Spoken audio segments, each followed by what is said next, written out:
बिहार में बीजेपी गठबंधन की धमाकेदार जीत ने मसूरी में भी जश्न का माहौल बना दिया। जैसे ही चुनाव नतीजे घोषित हुए, मसूरी का पिक्चर पैलेस चौक भगवा रंग में रंग गया। बीजेपी कार्यकर्ता ढोल नगाड़ों के साथ नाचते गाते नजर आए और जगह जगह मिठाइयां बांटी गई। आतिशबाजी से माहौल और भी रंगीन हो गया और पूरा इलाका बीजेपी जिंदाबाद और नरेंद्र मोदी जिंदाबाद के नारों से गूंज उठा। इस जश्न के मौके पर नगर पालिका अध्यक्ष मीरा सकलानी, बीजेपी मंडल अध्यक्ष रजत अग्रवाल और अन्य पार्टी पदाधिकारी भी मौजूद रहे। कार्यकर्ताओं ने कहा कि बिहार की जनता ने बीजेपी गठबंधन को विश्वास और विकास कार्यों के कारण चुना है। मसूरी में बिहारी प्रवासियों ने भी मिलकर जीत का जश्न मनाया और महिला सशक्तिकरण, नशा मुक्ति और विकास कार्यों के लिए पार्टी का धन्यवाद किया। देखिए, भारतीय जनता पार्टी का बूथ लेवल का कार्यकर्ता हो चाहे राष्ट्रीय लेवल का कार्यकर्ता हो, उनकी एक मंशा रहती है कि जनहित के लिए काम करना है, आम आदमी के लिए काम करना है। और आज उसी सोच का नतीजा है कि आज बिहार में भारतीय जनता पार्टी प्रचंड रूप से बहुमत में आई है। मैं धन्यवाद करना चाहती हूँ अपने यशस्वी प्रधानमंत्री जी का कि उनकी जो राष्ट्रहित की जो नीतियाँ हैं, उन नीतियों की बदौलत आज भी देश का बच्चा आदरणीय मोदी जी पे विश्वास कर रहा है। और आप देखिए, अभी तो बिहार ही है, अभी 27 में आप उत्तराखंड में भी आप देखिएगा, उत्तराखंड के कार्यकर्ता भी इसी तरीके से जश्न मनाएंगे उत्तराखंड की विजय पे।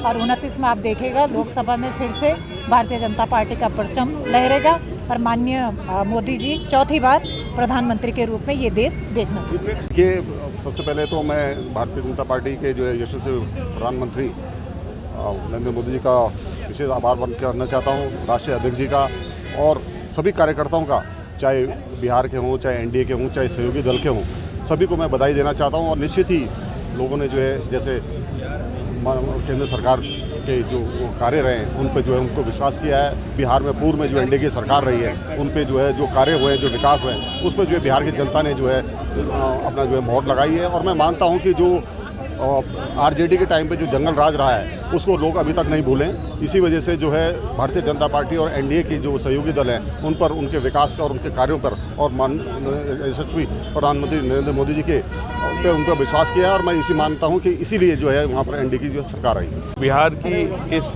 प्रचंड जीत ये साबित करती है कि जो व्यक्ति विकास के लिए कार्य करेगा, जो पार्टी जनहित के कार्य करेगी, जो पार्टी सही नीति या सही रीति से सोच रखते हुए बुजुर्गों की, महिलाओं की, युवाओं के लिए काम करेगी, वो अवश्य जीतेगी। और ये जो आज हमें बहुमत मिला है, ये साबित करता है कि भारतीय जनता पार्टी ने, एनडीए ने जो संयुक्त रूप से जो कार्य किया है बिहार में, उसे लोगों ने स्वीकारा है। आज हर घर पानी है, हर गांव में रोड है, हर घर बिजली है। बिहार की बात करें तो 2 दशक पहले जो बिहार का हाल था, युवा वहाँ से पलायन करके कई अन्य भारत के जगहों पे चले गए थे, शहरों में चले गए थे जहाँ उनकी दुर्दशा हो रही थी। आज ये साबित करता है कि बिहार ने वो विकास का मॉडल अपनाया है जहाँ ना सिर्फ रोड, बिजली, पानी जैसी मूलभूत सुविधाएं हैं, बल्कि अच्छी प्राथमिक विद्यालयों के साथ अच्छी शिक्षा है, अच्छे रोजगार के अवसर हैं। आज आधुनिक युग में बिहार अग्रिम पंक्तियों में जाकर खड़ा होने वाला है। IAS PCS अधिकारी सर्वश्रेष्ठ रूप से बिहार देता है और बिहार का जो योगदान है पूरे राष्ट्र में, अर्थव्यवस्था में एक भारी संख्या में, तो आज अच्छी सरकार, अच्छा प्रशासन अगर कोई पार्टी देती है वो अवश्य जीतती है। जनपद उधम सिंह नगर की खटीमा स्थित HNB राजकीय स्नातकोत्तर महाविद्यालय के छात्र संघ अध्यक्ष रोहित जोशी ने प्रवेश परीक्षा आवेदन पत्र में 50% की बढ़ोतरी को हटाने की मांग की है। छात्र संघ पदाधिकारियों ने महाविद्यालय प्रशासन के खिलाफ विरोध जताते हुए समर्थ पोर्टल में आ रही समस्याओं को अपडेट कराने की मांग की। मंगलवार को छात्रों ने प्राचार्य डॉक्टर पंकज पांडे से मुलाकात की और ज्ञापन सौंपा, जिसमें परीक्षा प्रवेश पत्र में हुई बढ़ोतरी को तुरंत हटाने की अपील की। अखिल भारतीय विद्यार्थी परिषद के नीरज धामी ने प्राचार्य पर लापरवाही का आरोप लगाया और कहा कि छात्रों को सुविधाएं प्रदान करने के बजाय प्रशासन समस्या उत्पन्न कर रहा है।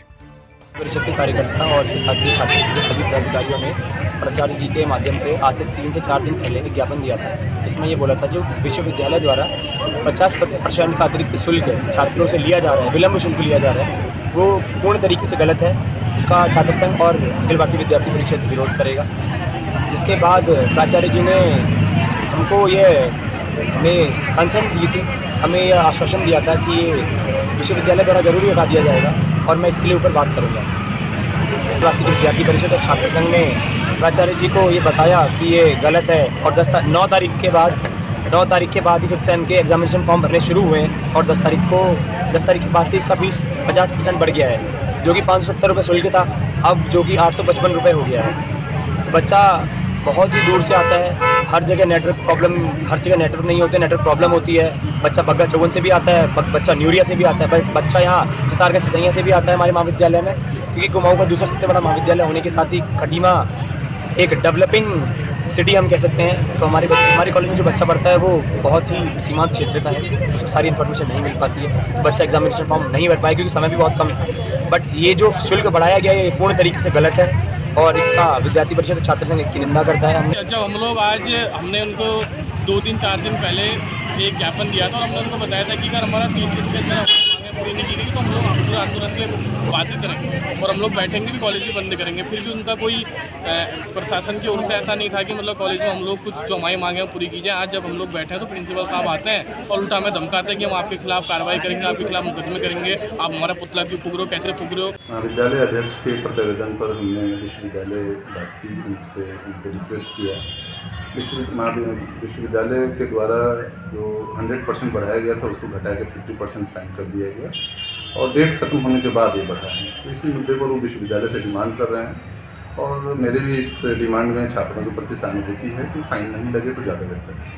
ये विश्वविद्यालय को पुनः लिखा जाएगा, उनसे बात किया जाएगा, रिक्वेस्ट किया जाएगा कि छात्रवृत्ति में इसको माफ कर दिया जाए। आपकी इस पर क्या राय है, हमें कमेंट कर जरूर बताएं। इसके साथ ही आप हमारे YouTube चैनल को सब्सक्राइब कीजिए। आप हमें Facebook, Instagram, Twitter पर फॉलो भी कर सकते हैं और संवाद 365 के साथ एक क्लिक में जुड़ने के लिए डाउनलोड कीजिए संवाद 365 ऐप।